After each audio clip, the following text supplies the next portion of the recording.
Hello, everyone. I'm Kim Love, and I'm the Program Monitoring Specialist for the Global LISA 2020 Network. I hope that this talk will help you understand the work of the LISA 2020 Network. I especially hope that you'll gain an understanding of how the network benefits from students' participation in LISA activities and how students benefit from participating in the network's activities. We'll start by talking about the LISA 2020 Network itself and what its purpose is.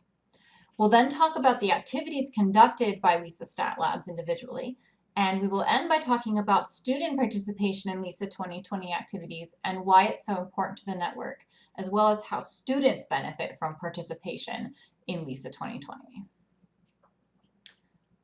So let's go ahead and talk about the LISA 2020 network. This network is a global network of stat labs, and I'll talk more about individual stat labs later, which currently has 33 full member labs, many of which are in Nigeria and other locations in Africa, as you can see from this map. And I also have the web address for LISA 2020 here. I'll have it again at the end of the talk for you, but there's more information about the individual stat labs as well as what LISA does on that web page. Stat labs have a very important role to play in development and capacity building. There's sometimes the perception now that in order to make decisions or create new knowledge, you simply need to produce or collect data, which is where data producers come into the picture. And then someone has to review the data and use that to make a decision. So we have also data decision makers. It's important, though, that data analyzers be introduced to this paradigm. So that's people with special skills to understand the important nuances about data and how to appropriately identify relationships within data. So this could be a well-trained statistician. In order for this to be effective, though, these data analyzers have to be skilled collaborators as well as skilled methodologists and analysts. So in other words, statisticians have to have the skill to do these things. They have to be able to interact with data producers and data decision makers and help make a conduit between all of these different people, in addition to the skills needed to analyze and interpret data. They need to be able to understand the data and projects they're working with on both a deep and broad level, and be able to communicate the results of statistical methods and analytical work in ways that provide actionable evidence.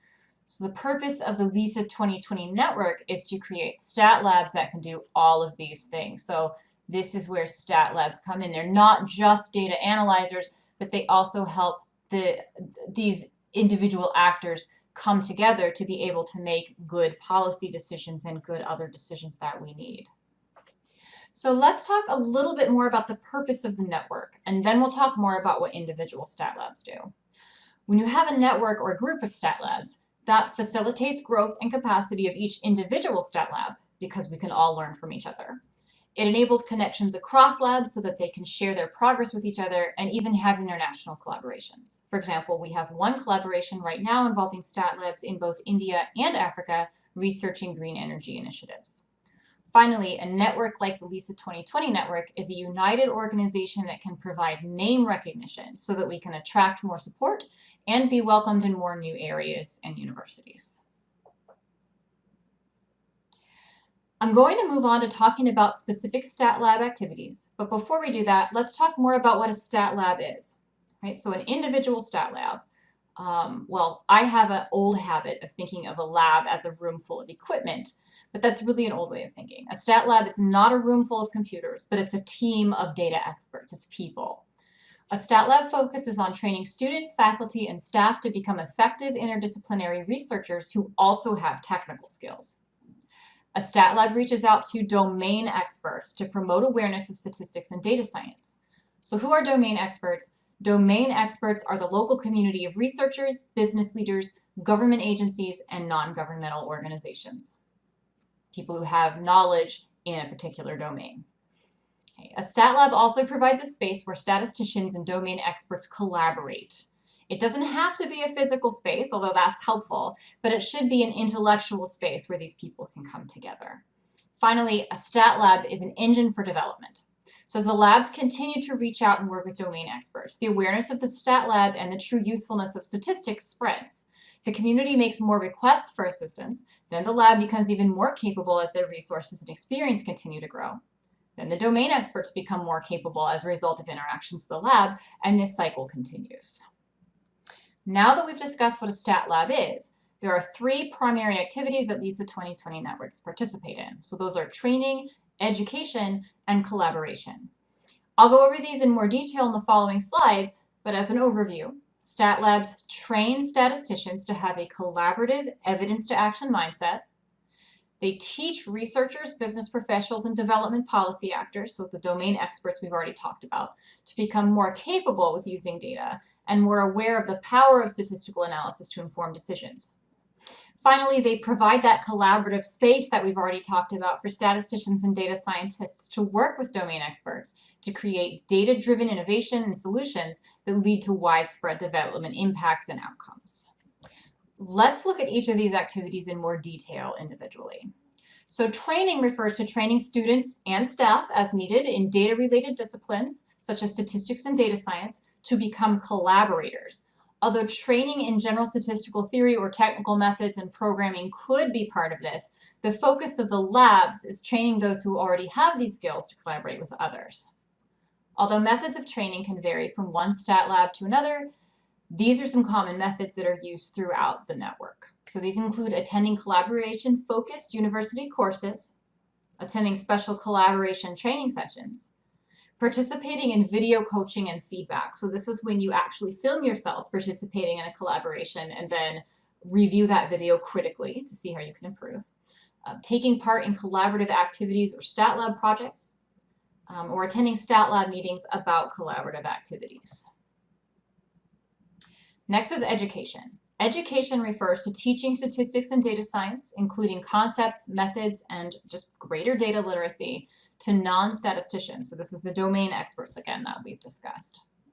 The LISA 2020 network does this through short courses and workshops. The topics can include software, specific statistics or data science methods that may be common or used across the board, maybe specialized methods that are used in particular fields, and there's many, many topics that could fit into this education paradigm. It's basically whatever your specific group of domain experts requires from you. Finally, there's collaboration, and this refers to working with domain experts, researchers, business people, policymakers, others with non-statistical expertise to help answer questions with data. So there are many forms that collaboration can take as well. For example, that could be long or short-term collaborations, maybe with just one meeting or with many meetings. Collaboration can take place in person or online. It may or may not involve funding. It's always nice when you get funding, but you don't have to be funded in order to be considered to be collaborating. It may or may not result in publications, and it could result in analyses and detailed reports that you might provide for your domain expert, or it could just be simple advice. So collaboration is really any time that you work with somebody who doesn't have the statistical or data knowledge that you do, and you help them to answer a question or gain a better understanding. I'm going to end by talking about students and LISA 2020. Students are extremely important to the LISA 2020 network. Training students to be collaborators is vital to the outcomes and to the future of LISA 2020. Additionally, participating in LISA collaborative activities through local stat lab is also very beneficial for students. Basically, it's good for both students and the network when students participate in LISA activities. So why are students important to the network? I'm sure you've all heard this idea many times before, but I'm going to reiterate that students really are the future.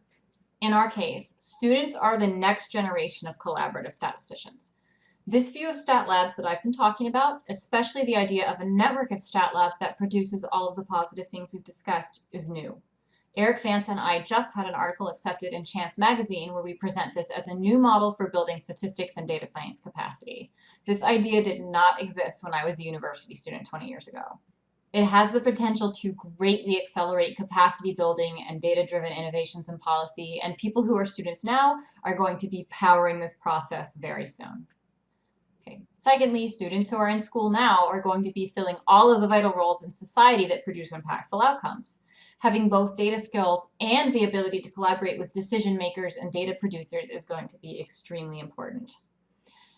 Finally, as others in society see the outcomes that can result from quality data and collaborations with well-trained statisticians, the value of statistics and data science and data itself will greatly increase in society. You can see that students are extremely important to the whole concept of the network. What do students gain from participating in LISA collaborations? First, students gain real-world collaborative experience. You can learn many ideas on how to execute statistical analysis through taking classes, but as you probably already realize, this is not the same as actually applying these methods in real situations where you're trying to answer a research question or a business question or a policy question. That experience will make you much more valuable as a future employee. Next, our labs invest in physical resources and training for students, so you'll gain extra skills that you wouldn't through simply taking courses. Many of our labs have connections with industry and government. Some of them are able to provide students with special training that makes them more eligible for internship opportunities. We've already seen this in some of our labs, as well as make connections for employment after graduation. Finally, we have a LISA 2020 certificate coming soon. It's under development.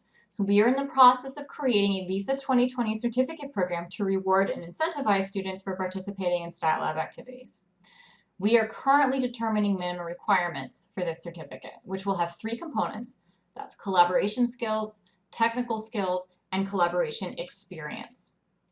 The certificate will be jointly issued by the LISA 2020 network and a local university, and there will be both local and international requirements. Our goal is for this to become a recognized certification that conveys both skills and experience to employers and future collaborators.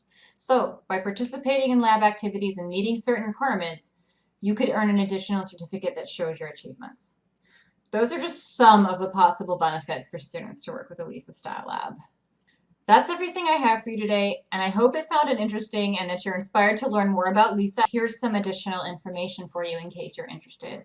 I do have a link to the LISA 2020 website again. I also have the general LISA 2020 email address. You can email this with any general questions you have, any information you'd like about LISA. Finally, I've also included my email in case you'd like to reach out to me. Again, I'm the Program Monitoring Specialist for LISA 2020.